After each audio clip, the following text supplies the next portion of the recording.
হয়, এই মুহূৰ্ততো মই উপস্থিত আছোঁ কলিয়াবৰৰ হাতীমূৰাত, যি স্থানত আজি পুৱাৰ ভাগত যি বান্ধ ছিঙি পেলাই এক অনাহত পৰিস্থিতিৰ সৃষ্টি হৈছিল আৰু ব্ৰহ্মপুত্ৰৰ পৰা কলঙৰ বুকুৰে পানী উজাই গৈ ইতিমধ্যে কলিয়াবৰৰ কেইবাখনো গাঁও ইতিমধ্যে প্লাবিত হৈছে। সেই অঞ্চলটোতে বৰ্তমান উপস্থিত আছোঁ আৰু দেখুৱাইছোঁ যে সেয়া হৈছে নাতিদুৰিত থকা হাতীমূৰাৰ স্লুইচ গেট, যিখন স্লুইচ গেট 2020 চনত নিৰ্মাণ কাৰ্য আৰম্ভ হৈছিল আৰু ব্ৰহ্মপুত্ৰৰ পৰা কলঙক সংযোগ কৰিবৰ বাবে, কলঙক পুনৰ বুৱতি কৰিবৰ বাবে এই ছুইচ গেটখন স্থাপন কৰা হৈছিল। কিন্তু সেই ছুইচ গেটৰ লগতে সংলগ্ন যিটো বান্ধ আছিল, পথ হিচাপে ব্যৱহৃত এই বান্ধটো ইতিমধ্যে আজি পুৱাৰ ভাগত ব্ৰহ্মপুত্ৰৰ বাঢ়নী পানীয়ে ছিঙি পেলোৱাৰ ফলতে ইতিমধ্যে কলিয়াবৰৰ কেইবাখনো গাঁও প্লাবিত হৈছে। বিশেষকৈ কলিয়াবৰৰ জখলাবন্ধাৰ সমীপৱৰ্তী কেৰিবাকৰি, মিৰিভেটি, ঢেকিয়াল, হেনচোৱা আদি অঞ্চলত ইতিমধ্যে ব্ৰহ্মপুত্ৰৰ বাঢ়নী পানী সোমোৱা পৰিলক্ষিত হৈছে আৰু নিশাৰ ভাগতো ইয়াত দেখিবলৈ পোৱা গৈছে জলসম্পদ বিভাগৰ ফালৰ পৰা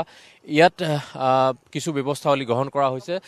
জিঅ' বেগত বালি ভৰাই কিছু ব্যৱস্থাৱলী গ্ৰহণ কৰা পৰিলক্ষিত হৈছে। এই মুহূৰ্তত ইয়াতে মন্ত্ৰী কেশৱ মহন্ত উপস্থিত আছে। আমি তেওঁৰ পৰা কিছু কথা জানিব বিচাৰিছোঁ।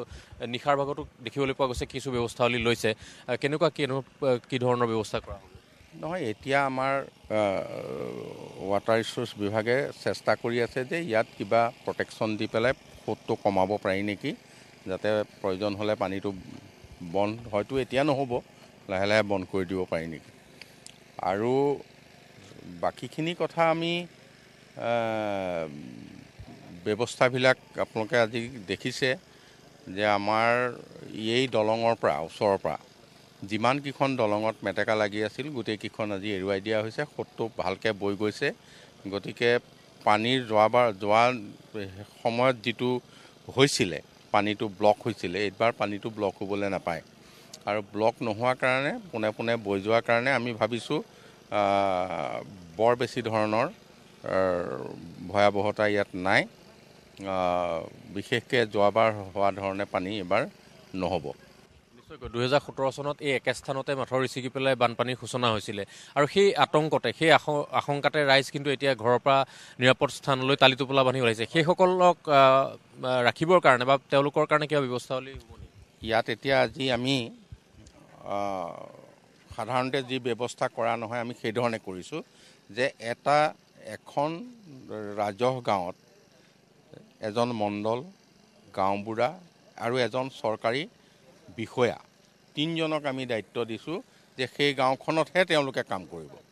তেনেকৈ আমি 32খন ৰাজহ গাঁৱত আমি দায়িত্ব ভগাই দিছোঁ, যাতে তেওঁলোকে সেই গাঁওখনৰ সকলো ব্যৱস্থা, মানে ৰিলিফকে ধৰি অন্যান্য যিমানখিনি ব্যৱস্থা আছে তেওঁলোকে যাতে সুচাৰুৰূপে পালন কৰে।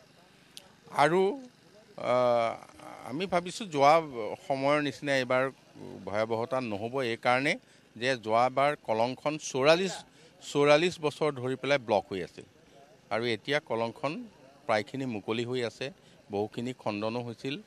এই খনন কাৰ্যৰ কাৰণে এইটো অকণমান আৰু চাফা হৈ আছে, গতিকে পানীটো পোনে পোনে বৈ গৈছে। পানীটো পোনে পোনে বৈ যোৱাৰ কাৰণে কাষৰীয়া গাঁওসমূহত ইয়াৰ প্ৰভাৱটো কম পৰিব। এটা কথা ৰাইজে অভিযোগ কৰিছে, মানে চৰ্চা হৈছে যে এই স্লুইচ গেটখন সম্পূৰ্ণৰূপে সাজু হৈ নুঠোঁতেই বা কলংখন সম্পূৰ্ণৰূপে সাজু হৈ নুঠোঁতেই যিটো অস্থায়ী বান্ধ আছিল সেই অস্থায়ী বান্ধটো মুকলি কৰি দিয়াৰ বাবে এনেধৰণৰ এটা পৰিৱেশৰ সূচনা হৈছে। গতিকে এই ক্ষেত্ৰত কিবা বিভাগীয় ব্যৱস্থা কিবা থাকিব? নহয়, অস্থায়ী বান্ধটো ছুইচ গেটৰ কাৰণে দিয়া হৈছিল আৰু বাকী যিখিনি দুইফালে মাথাউৰি কাম আপোনালোকে দেখিছে, বোল্ডাৰ পিটচিং কৰি মাথাউৰিৰ দুইটা কাষে ইতিমধ্যে বিভাগে কাম কৰিছে। আৰু ছুইচ গেট আমি খুলি দিয়া নাই যদিও বা বিভাগে খুলি দিয়া নাই যদিও এতিয়া ছুইচ গেটৰ ধৰণে পানীও যোৱা নাই, কোনো ধৰণৰ তাত ক্ষয় ক্ষতিও হোৱা নাই। ক্ষয় ক্ষতি হৈছে মাথাউৰিত।